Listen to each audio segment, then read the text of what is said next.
Birmingham میں تاجدار ختم نبوت کانفرنس کا انعقاد ہوا، جس میں دربار عالیہ بلاوڑہ شریف کے سجادہ نشین پیر حق خطیب حسین علی بادشاہ نے بطور مہمان خصوصی شرکت کی۔ اس موقع پر مڈ لینڈز بھر سے مرد و خواتین نے کثیر تعداد میں شرکت کی۔ مزید احوال جانتے ہیں ناصر محمود راجہ کی اس رپورٹ میں۔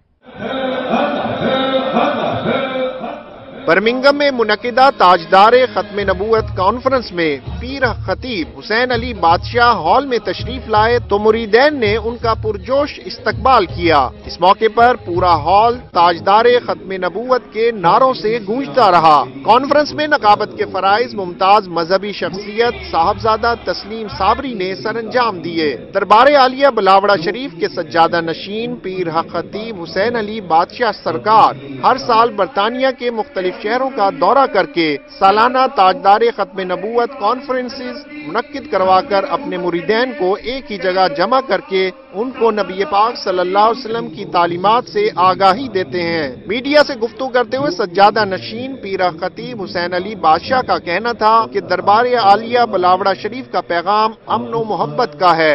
عالمی تاجدار ختم نبوت کانفرنس ہو رہی ہے، اس کا مقصد صرف یہ ہے کہ حضور کی محبت لوگوں کے سینے میں ڈالنا اور اسلام کی تبلیغ محبت اور پیار سے کرنا۔ اس سے قبل 2 اور ہمارے پروگرام ہو گئے ہیں، جو اولڈم کے اندر اور پھر پیٹر برو میں، وہ بھی ایک اپنی مثال آپ تھے اور یہ بھی انشاءاللہ تعالیٰ اپنی مثال آپ ہے۔ اس میں صرف لوگوں کے دل کے اندر حضور کی محبت ڈالنا اور حضور کے بعد اس کا اصل معاملات جو اصل جس نام سے منسوخ ہے وہ ہے تاجدار ختم نبوت کے حضور کے بعد کوئی نبی ہونے کا بندہ تصور بھی نہیں کر سکتا، حالانکہ جو تصور کیا خیال بھی کرے وہ دائرہ اسلام سے خارج ہے۔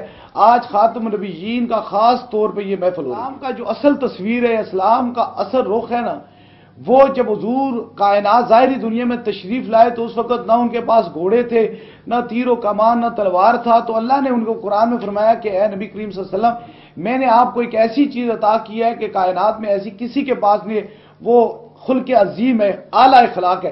اس لیے جو برطانیہ کے مسلمان ہیں، نوجوان نسل ہے، انہیں ہمیں چاہیے کہ محبت سے حضور کی محبت ان کے سینے میں ڈالیں۔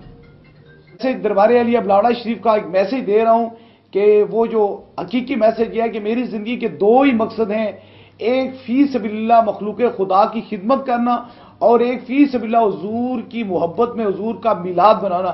بس اس کے علاوہ اور میری زندگی میں کوئی مقصد نہیں ہے۔ خوف خدا میں اللہ کی مخلوق کی خدمت کرنا اور حضور کے عشق میں حضور کا میلاد بنانا۔ برمنگھم میں تاجدار ختم نبوت کانفرنس میں پیر خطیب اور دیگر علماء کرام نے شرکاء کو خاتم النبیین حضرت محمد رسول اللہ صلی اللہ علیہ وسلم کی سیرت کو اپنانے پر زور دیا۔